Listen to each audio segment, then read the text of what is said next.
बिस्मिल्लाहिर्रहमानिर्रहीम, अस्सलाम वालेकुम। ईरान ने जो चीज़ अब लीक की है वो इंटरनेशनल मीडिया की जीनत बन गई है। असल कहानी अब सामने आई है, लेकिन देखना यह है कि अब कहानी सामने आने के बाद क्या इसराइल अमेरिका को ये काम करने देगा। पता ये चला है कि अमेरिका और ईरान की डील अब फाइनल होने वाली है, जिसको ईरान ने लीक कर दिया है। उन्होंने कहा ये असल डील जो होने के लिए जा रही है, और G7 की मीटिंग होने जा रही है जनेवा के अंदर। उसमें डील क्या है? डील ये है कि एक MOU साइन किया जाएगा जिसके मुताबिक अबनाए हॉर्मस को रीओपन किया जाएगा, और ईरान और अमेरिका बैठकर मिलकर इसका एक मैकेनिज्म तय करेंगे। ईरान की सिक्योरिटी यहां पर होगी, लेकिन तासुर ये नहीं जाएगा उससे कि ईरान की जीत हुई है, अमेरिका की हार हुई है। उससे तासुर कुछ ये जाएगा कि अमेरिका ने अपनी ईरान से बात बनवा ली है, फीस भी वो चार्ज कर रहे हैं सर्विस के नाम पर, या कुछ भी है।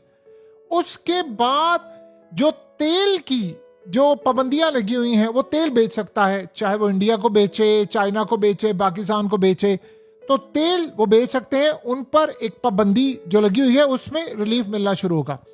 उसके अलावा ईरान के जो फंड्स हैं वो रिलीज करना शुरू कर देंगे पैचेस में, यानी 12 अरब 10 अरब, और वो थर्ड वर्ल्ड कंट्रीज के लिए, यानी एक बहुत बड़ी बात होती है जहां पर यानी इकोनॉमिक क्राइसिस होता है। वैसे तो ईरान थर्ड वर्ल्ड कंट्री नहीं है, ईरान तो सुपर पावर को बीट कर सकता है, लेकिन इकोनॉमिक वाइज जाहिर सी बात है पाबंदियां लगी हैं तो हालात उनके खराब हैं। वैसे पाकिस्तान से हालात उनके बेहतर हैं फिर भी, लेकिन इस सूरत हाल के अंदर ईरान के जो फंड्स हैं उनको रिलीज किया जाएगा, और 300 अरब डॉलर्स का जो रिकंस्ट्रक्शन प्लान है, यानी अमेरिका या इत्तेहादी या पैकेज के नाम पर पैसे पे करेंगे 300 अरब डॉलर्स के, और उसमें बदले में ईरान क्या देगा? जो सबसे बड़ी डेवलपमेंट है, जंगबंदी, और ईरान एटमी ताकत नहीं बनेगा। अब आप अंदाजा कर ले, आप एक मिनट के लिए जरा पीछे रिवाइंड करें सारी सूरत हाल को। ईरान ने यह चीज के लिए तैयार था कि मैं एटमी ताकत नहीं बनूंगा। जंग से पहले कुछ भी नहीं डिमांड थी, पाबंदियां नहीं थी, फलाना नहीं था, कोई चीज नहीं थी। बस कहा था ठीक है आप जंग ना करें भाई, हम तो एटमी ताकत नहीं बनेंगे, यही था ना। इन्होंने कहा रजीम चेंज करना है। अब सोचे ईरान वही काम करने को तैयार है, लेकिन बदले में क्या? अपना हॉर्मस हमारा नुकसान जो किया 300 अरब डॉलर पे करोगे, पैसा रिलीज करोगे, पाबंदियां हटाओगे, आप बहुत सारे काम करेंगे, उसके अलावा बहुत सारी चीजों का स्नेरियो होगा, और ऊपर से जो ईरान ने अपनी ताकत मनवा ली है वो तो अलग ही स्नेरियो है। ये जो सारे का सारा मामला है ये तो बड़ा क्लियरली इंडिकेट करता है कि चीजें किस लेवल पर जा रही हैं।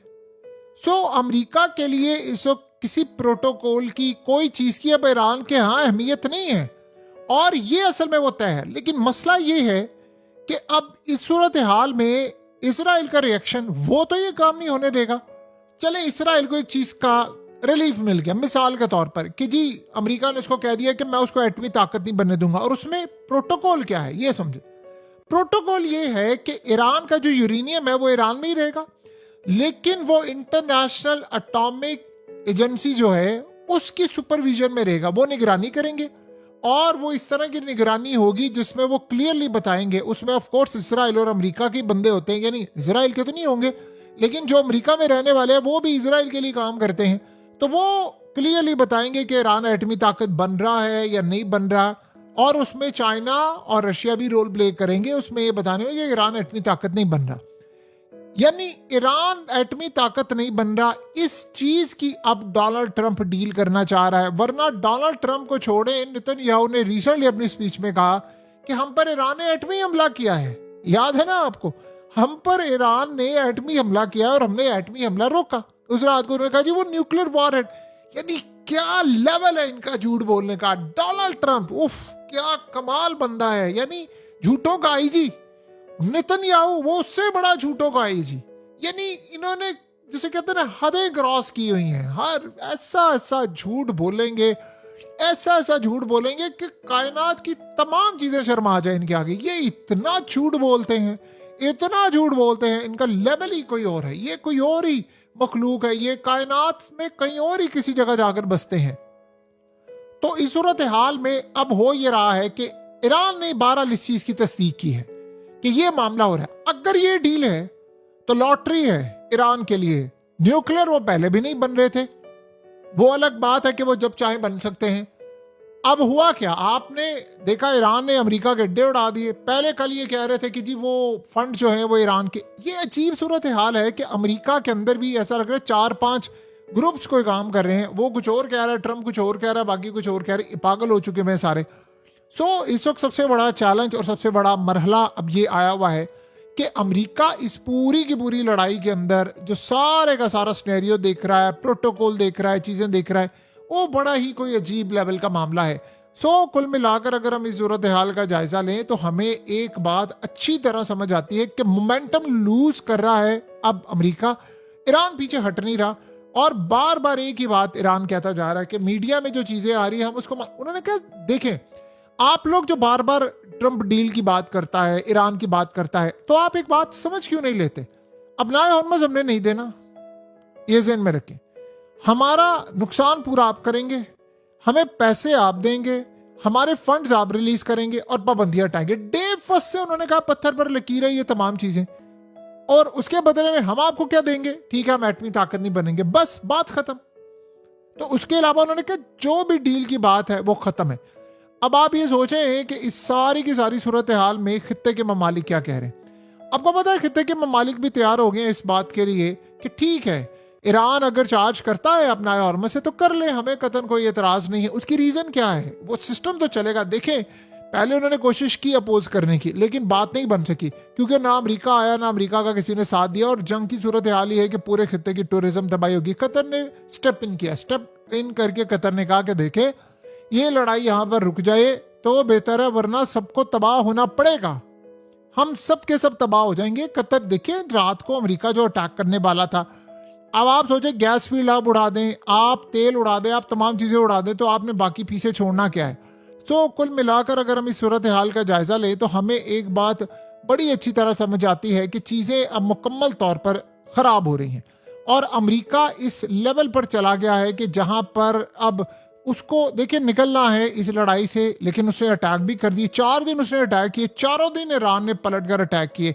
ऊपर से आप ये सोचें कि इंडिया की नेवी का इन्होंने क्या मामला करना था कि इंडिया की नेवी को बुलाया कि आप ईरान के खिलाफ जाए, वो नहीं आया। तो इन्होंने वो जो ऑयल टैंकर जा रहा था ईरान से जिसमें 24 के करीब इंडियन से, उसको हिट किया। आप सोचे 3 उसमें मारे गए, लेकिन 21 बचे। पता नहीं वो किस तरह बचे हैं, बचे भी हैं कि नहीं बचे, लेकिन इंडिया के अंदर गुस्सा ये पाया जा रहा है कि अमेरिका को जवाब देंगे। तो ये इस तरह की जो सूरत हाल है वो तो क्लियरली हमें नजर आ रही है कि चीजें वाकई खराब हैं। अमेरिका यहाँ पर टिक नहीं सकता और अमेरिका को ये बात अच्छी तरह मालूम है कि हम यहाँ पर टिकेंगे, किस तरह टिकेंगे ये किसी को नहीं पता। अमेरिका इस खेल से आउट हो जाएगा, ये आप ज़हन में रख लें, वो आउट हो जाएगा इस खेल से।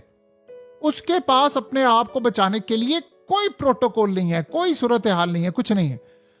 अब आने वाले वक्त में हमें बहुत सारी चीज़ों का सामना करना पड़ेगा, हमें पैटर्न्स देखने पड़ेंगे, हमें यह भी देखना पड़ेगा कि अमेरिका इसका असल में ट्रंप ने क्या करना है, ट्रंप ने इसको विक्ट्री डिक्लेयर करवानी है। अगर यही मुआहदा हो जाता है कि देखें मैंने ईरान को मारा, उसकी नेवी खत्म की, उसकी एयरफोर्स खत्म की, उनके लीडर को मारा, ये तमाम चीजें की, और मैंने पूरी दुनिया को तबाह होने से बचाया, मैंने ईरान को एटमी ताकत नहीं बनने दिया, मेरी उससे डील होगी। हाँ, आप 1 मिनट के लिए सोचे, ओबामा $150 अरब की डील उसने फाइनल की थी जो कि बाद में पूरी नहीं हो सकी, तो ट्रंप ने आकर वो सस्पेंड कर दी। सारी जिंदगी ये कहता रहा कि ओबामा ने डील की, उससे बेहतर तो वो डील थी। आज अमेरिका के अड्डे तबाह, रेडार तबाह, तबाही, इत्तेहादी साथ छोड़ गए, नेटो साथ छोड़ गई, अमेरिका के जहाज तबाह, 60 के करीब जहाज, ड्रोन, तमाम चीजें तबाह, अमेरिका की दहशत खत्म, अमेरिका का प्रोटोकॉल खत्म, अमेरिका ने अपना सब कुछ बर्बाद कर लिया, सारी दुनिया उसके खिलाफ होगी, महंगाई होगी, तबाही होगी, और उसके बाद अपना हॉर्मस भी चला गया और ईरान की पाबंदियां भी खत्म हो रही है, ईरान को पैसे भी मिल रहे, तमाम चीजें मिल रही। तो बताएं, घंटा किया फिर ट्रंप ने। ये आप सोचें कि अगर टाइम निकाल कर देखें, आयतुल्लाह अली खामनाई और बाकी लोग जो हैं वो मारे गए इस जंग के अंदर। ऑफ कोर्स जाहिर सी बात है, ईरानी हमेशा ये कहते हैं कि हम लोग तो पैदा ही कुर्बानी देने के लिए हुए। वो हमेशा एक ही बात कहते हैं, वो कहते हैं कि हमारी जो नस्लें हैं हम लोग तो पैदा ही कुर्बानी देने के लिए हुए हैं। लेकिन अब जो सूरत हाल है वो कह रहे हैं कि हम कुर्बानी देने के लिए पैदा हुए हैं क्योंकि हमारे अजल से यही काम है, तो हमें कोई मसला नहीं है। अब रही बात, मुश्तबा खामनाई ने पत्थर पर लकीर खींची। अगर आप उनकी बीवी को ना मारते, अब उनके बेटे को ना मारते, उनकी माँ को ना मारते, उनके बाप को ना मारते, तो शायद उनके दिल में कोई रहम होता अमेरिका के लिए, लेकिन अब तो वो बिल्कुल बेरहम है। ऊपर से आपने उनको जख्मी किया, ऊपर से आप उनको दोबारा मारना चाहते हैं। तो अमेरिका की इंटेलिजेंस भी फेल हो गई, इसराइल की भी फेल हो गई, उनको लोकेट ना कर पाई। इस दफ़ा इन्होंने कोई जो स्टोन था वो टर्न नहीं किया, यानी सारी की सारी सूरत हाल इस दफ़ा बदली है। तो अब ये पॉइंट्स आ गए, अब लेट्स सी देखते हैं अमेरिका इन पॉइंट्स के साथ क्या करता है, क्या सूरत हाल होती है, ये तो आने वाला वक्त